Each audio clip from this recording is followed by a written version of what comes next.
যার সূরা কেরাত অশুদ্ধ তার নামাজ হয় না, টোটালি হয় না। আপনি 200 বছর না 2000 বছরও নামাজ পড়লে আপনার নামাজ গোড়ার ডিমও হয় না, কিচ্ছু হয় না, হবে না। এটা আপনি হবে না, তুমি সাফ বললেন।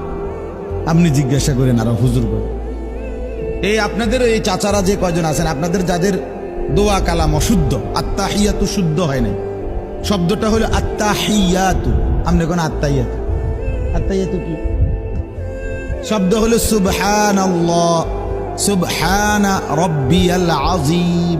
আমি সুবহানাল্লাহ, সুবহানাল্লাহ, সুবহানাল্লাহ কি? সুবহানাল্লাহ তো কোনো তাসবিহ না, কথা বোঝেন নাই আপনি? এটা হয় নাই, কিচ্ছু হয় নাই, আপনার জীবনেও হবে না এই নামাজ। তো কি হলো আখেরাত? আপনি না মনে করছেন আপনি নামাজ পড়ছেন মসজিদ